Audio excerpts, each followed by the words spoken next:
गरुडध्वजः मंगलम पुंडरीकाक्षः सर्वमंगलाय तनोर्हरिः एवा सर्वનું મંગલ કરનાર પરમ ઈષ્ટદેવ આપણા શ્રી માધવરાય પ્રભુ અને કોટેશ્વર મહાદેવ એટલે હરિ ને હરની વચ્ચે આપણે રક્ષિત આજે આ શિબિર કરી રહ્યા છીએ। तो आज आ मानवता यज्ञ अंदर पधारेला अपना माधवपुरना धामबास कही शकाय एवा पीएसआई साहेब चुड़ासमा साहेब मैं तो अमे बात करेली आ योगाना योग छो कि माधवराय कृष्ण भगवान पण चंद्रवंशी छे अने चुड़ासमा साहेब चंद्रवंशी छे। कृष्णनु कुळ छे એટલે હું કે ભગવાને તમને માધવપુરમાં બહુ ખરાબી હતી કંઈક સુધારવા માટે નિમિત્ત બનાવ્યા હોય। કૃષ્ણએ અર્જુનને કીધું તું અર્જુન તું તો નિમિત્ત છે, કરતા હરતા તો હું છું। પછી આપણા માધવપુરનું અણમોલ રતન આજે આમાં જેટલા પણ ડોક્ટર કે બેઠા હશે ને મેડિકલ લાઈનના એને પડકારરૂપા વ્યક્તિ છે। 32 વર્ષની 2 કિડની ફેલ હોવા છતાં 1 રૂપિયાની દવા વિના તંદુરસ્ત જીવે છે અને પોતે આયુર્વેદાચાર્ય બન્યા। આજ કંઈકને સાજા કર્યા આ વ્યક્તિએ। પછી આ યજ્ઞમાં ભાગ લેનારા અનેક મહાનુભાવો, આમાં બધાના નામ નહીં લેશું, પણ આની અંદર આહુતિ આપવા સમયનો ભોગ દઈને પણ પહોંચેલા ભાઈઓ બહેનો દરેક ખરેખર ભાગ્યશાળી છે કે આ કાર્યમાં પહોંચી શક્યા। નહીતર આજ કોઈ પાસે ટાઈમ નથી हो। અને એમાં એક સરસ શબ્દ थोड़ा समय पहला अपना माननीय वडाप्रधान मोदी साहेबे आपकी बात में कीधेलू केका शास्त्री विषय। केका शास्त्री जी ने भारतना एक टोचना विद्वान, कदाच आमां घणा नहीं ओळखता होय पण माधवरायजी मंदिर ट्रस्टनी स्थापना करनार शास्त्रीजी छे। अमने तेनुं सानिध्य मळेलुं छे। वामन पण विराट हता। एमां एणे लखेलुं के नवरा माणसनी पासे कोई दिवस टाइम ज नथो होतो अने एकदम बीजी माणस छे ने ई चोक्कस टाइम काढी सके। तमे कोई नवराने फोन करो ने के आज ओલું કામ છે મળશું આપણે તો બગાસા કતો કે ના ના આ તો રહેવા દો ને હોતો છું પોટલા બંધ તો ક્યાં। પણ એકદમ જેને સમય નથી આપણે સમજી શકીએ આ બધા મહાનુભાવો કોઈ પાસે ટાઈમ નથી છતાંય એમાંથી 10 મિનિટ કાઢીને હાજરી આપી એ જીવ ભાગ્યશાળી છે આ યજ્ઞની અંદર। બીજી વાત કે માનવતા પરિવાર માધવપુરમાં જે એવું કાર્ય કરી રહ્યું છે કે હું તો એમ માનું છું કે માનવની શક્તિને જગાડવાનું કાર્ય કરી રહ્યું છે। હનુમાનમાં શક્તિ હતી પણ એને અહેસાસ નતો કે મારામાં શક્તિ છે। જ્યારે 400 ગાઉનો સિંધુ ઓળંગીને કોઈ જવાની તૈયારી નહોતી ત્યારે રામ ભગવાને હનુમંતને કીધું કે હનુમાન આ તો તારું કાર્ય છે। અને તે આળસ મેળીને પોતે ઊભા થઈ કે ઓહો મારામાં તાકાત છે। તે એને ખ્યાલ આવ્યો એ માધવપુર વાસીઓમાં બહુધરા વસુંધરા છે, આ બધા સ્વયંસેવકો છે, પાયાના પથ્થર છે, પણ એને ખ્યાલ નહોતો કે અમારામાં શક્તિ છે। પણ ક્યાંનો જન્મ ને ક્યાં કર્મ ભૂમિ એવા રામાણીભાઈ આવીને આ બધાની શક્તિને જગાડી અને એક રાહ બતાવ્યો આપણને। એક બીજું કાર્ય કે નાત જાતનો ભેદભાવ નહીં, નાના મોટા કે પૈસાવાળા કે ધનવાન ગરીબનો ભેદભાવ નહીં। એક આ મહત્વની શિબિરનો મેઇન પોઈન્ટ આ છે। નહીતર આપણે એક દુઃખ સાથે કહેવું પડે કે આજે ભેદરેખા મોટી બની। कोई पण प्रसंग होय तो जने लाखोना दान आप्या होय ने वीआईपी बैठक मळे। मंदिरों में जाओ ने दुख साथे केवुं पड़े मंदिरों में वीआईपी दर्शन 500 रुपया आपो एटले। हमणा जो द्वारकानो विडियो वायरल थयो जोयो ने तमे ना केवुं पड़शे भले ब्राह्मण छे साचो राह देवो मारी फरज छे के आज तमे मंदिरों ने साचो राह देवाने बदले बिजनेसना सेंटरो करी नाख्या धंधाना। गमे मोटा मंदिरों में जाओ वीआईपीओ में 500 आपो तो नहींतर गेटा बकरा में धक्का खाओ।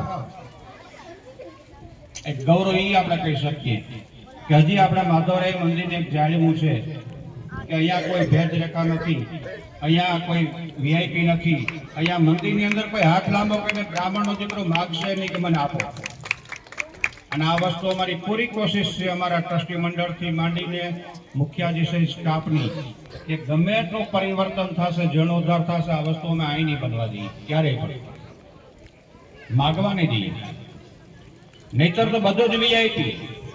આજ લાખોના ખર્ચે પ્રસંગો ને યજ્ઞો ને સપ્તાહો થાય તો અહીંયા વીઆઈપીઓને આગળ બેસાડે. વીઆઈપી બેઠક અલગ, કોઈ મંદિરો હોય તો વીઆઈપી દર્શન. અને પછી હું તો એમ માનું કે વીઆઈપી, કારણ કે કાળી બજારના રૂપિયા ભેગા કર્યા હોય 10-15 લાખ આપે, કોઈ સામાન્ય માણસ ના આપી શકે. એટલે બધું વીઆઈપી થતા છેલ્લે હવે મૃત્યુ પણ વીઆઈપી થઈ ગયો, એને પેલો ચાન્સ. આવા લાખો નીતિના દઈને જાનમાં બેઠો હોય ને વાપડે પેલો જાય ઉપર. કારણ કે જે બધાનો વીઆઈપી લાભ લીધો હોય તો પછી આ મૃત્યુમાં એને વીઆઈપી લાભ મળવો જોઈએ ને પેલો. એટલે આ એક કાર્ય જે થઈ રહ્યું. બીજી વાત કે આ નાના નાના બાળકો ભૂલકાઓ છે ને, એનામાં જે શક્તિ જે પડેલી છે ને, એ શક્તિને એક જાગૃત કરવાનો પ્રયાસ આ લેખન.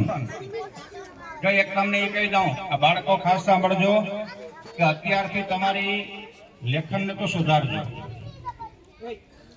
મેં કાલે જ એક વાંચ્યું, કદાચ તમે આમાં ઓડિયો જોતા હશો.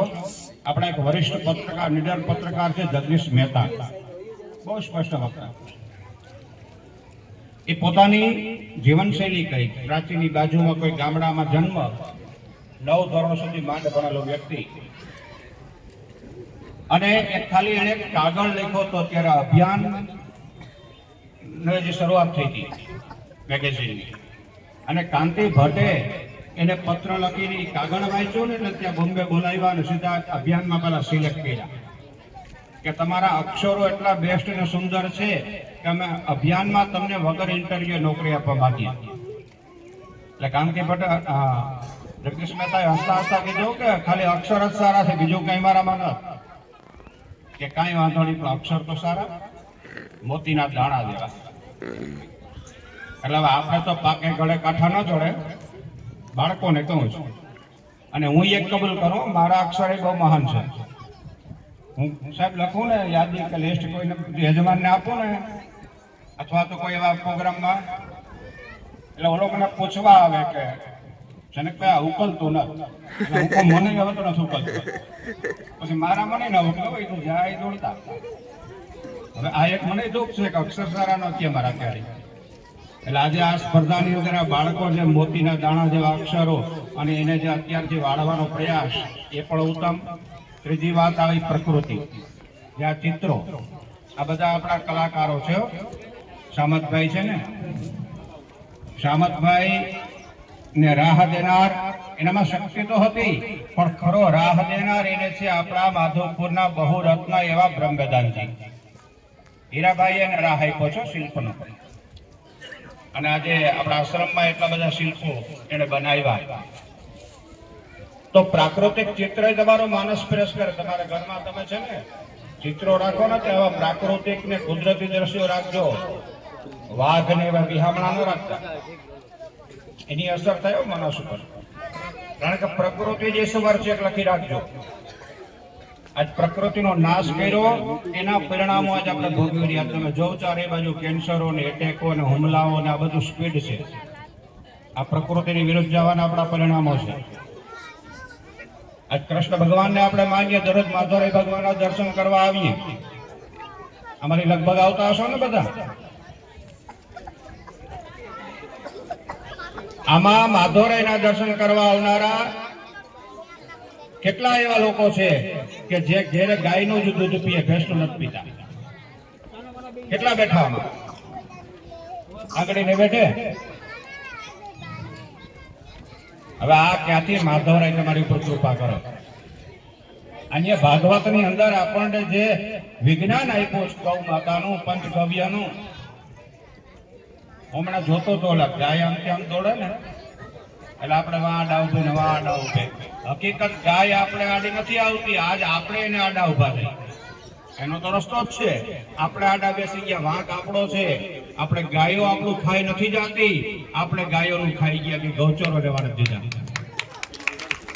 અને એનો મેઇન પાયો એ કે ગૌચરો નાબૂદ થયા એટલે કુદરતી વનસ્પતિ ચરતી ગૌ માતાઓને દવા વાળું ખાવાનો દિવસ આવ્યો, અને એ દિવસ આવ્યો એટલે દૂધ વાટે આપણને ઝેર આપ્યું એટલે આપણે યોગિષ્ઠ બન્યા. આપણી ઉપર અસર સીધી આવી. નહીતર ગૌ માતામાં નોલેજ છે કઈ વનસ્પતિ ખાવાથી માનવના રોગ દૂર થાય, અને થતું આપણી અજ્ઞાનતા છે એને લીધે આજે આપણા રોગિષ્ઠ બન્યા. એક બહુ સહેલો પ્રયોગ તમને બતાવું, ટૂંકો હમણાં આવેલો. જો અત્યારે તમે ગમે પંથ કે ગમે ધર્મમાં ભલે બેઠા હોય, પણ અત્યારે આ યુગમાં એક ધર્મ બહુ ફાયલો. કયો ધર્મ ખબર છે? ડાયાબિટીસ નો. ઘેર આવે ને કઈ ચા પીશો તો મોરી મૂકજો એટલે બાંધવું કે કંઠી બાંધી લીધી. નાના છોકરા ઇન્જેક્શન લેવા માંડ્યા એટલે બીજી કંઠી તો બાંધો કે બાંધો, પણ ડાયાબિટીસમાં લગભગ આવી ગયા. એનો બેસ્ટ પ્રયોગ બતાવું, ટૂંકો જ થઈ શકે તો. એક વોરાભાઈ કરીને મને આખવાનો લેખ આવ્યો. 350 ડાયાબિટીસ હતી, ઇન્સ્યોરન્સ લેતા ઇન્જેક્શનો. એમાં કોઈ એને માર્ગ બતાવ્યો કે ગૌ માતાના છાણા ઉપર પગ રાખીને બેસો અડધી કલાક, અને એ માણસ 1 મહિનો બેઠો. 1 મહિનામાં એની ડાયાબિટીસ 130 થઈ ગઈ. મિષ્ટાન છૂટ ખાધું, ઇન્સ્યોરન્સ બંધ થઈ ગયા. આ તો મને આવેલી વાત. પછી એમાં અહીં એક પ્રયોગ કર્યો.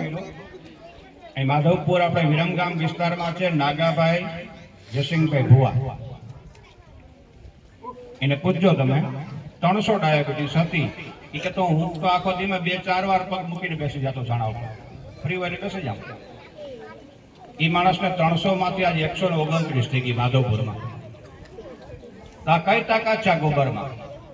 આના ઉપરથી ખ્યાલ આવ્યો કે 20-25 વર્ષ પહેલા આપણા ઘરમાં ડાયાબિટીસ કોઈને હતી જ નહીં. અને શા માટે નથી? કે ગાર માટીમાં રહેતા ને ઓટોમેટિક છાણ ઉપર પગ પડતા આપણા. આ જો ઋષિઓનું વિજ્ઞાન. એ ડાયાબિટીસ નહોતી. આ લાદીમાં લેપટા ને એમાં જ આવા આવ્યા. પછી સાંધા દુખે, ગોઠણ દુખે ને પગ દુખે ને ઘણા વાર વાના દોરા મંત્રાવા જાય.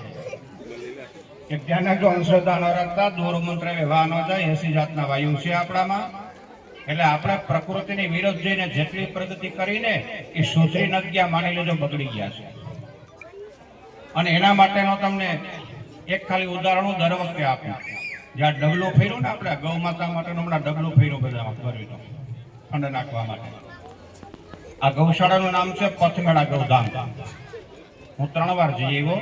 તમને જિંદગીમાં ટાઈમ મળે તો જાજો, નહીં આમાં જેટલા મોબાઈલ વાપરો ને એ ખાલી સર્ચ કરજો પથમેળા ગૌધામ, તમને વિડીયો આવશે.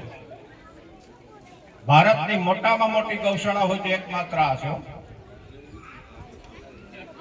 કચ્છથી આગળ જાઓ, બોર્ડર પાસ કરો એટલે સાચોર જિલ્લો આવે રાજસ્થાનનો, ત્યાં ગૌશાળા છે. અને 1.5 લાખ ગાયની સેવા થાય એક જ ગૌશાળામાં. દત્ત શરણાનંદજી મહારાજ છે ગૌ ભક્ત, અને એનું વાઇબ્રેશન હું તો જોયું 4-5 વાર. ક્યારેક પણ જાજો, ધક્કા મૂકીના મંદિરોમાં ન જાઓ તો કઈ નહીં, પણ આવા પ્રાકૃતિકમાં જાઓ. સૂર્ય, ચંદ્ર, વાયુ, આકાશ, ભૂમિ, જલ, અંતરાત્મા આ ખરા ઈશ્વરના રૂપ છે. તો આજે આ શિયાળાની ટાઢું લડાવવાના ધાબળાનું દાન, આ બધાને પ્રોત્સાહિત કરવાનું દાન, આવા તો કીટના દાન ને આંખ નેત્રના આવા વિવિધ યજ્ઞો ખરા અર્થમાં એમ માનીએ કે રામાયણના નિમિત્ત દ્વારા થઈ રહ્યા. ખરેખર અભિનંદનને પાત્ર છે.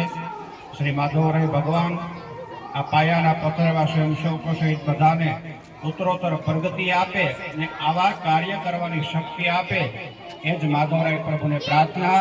બોલીએ માધવરાય ભગવાન કી, ગૌ માતા કી, ભારત માતા કી.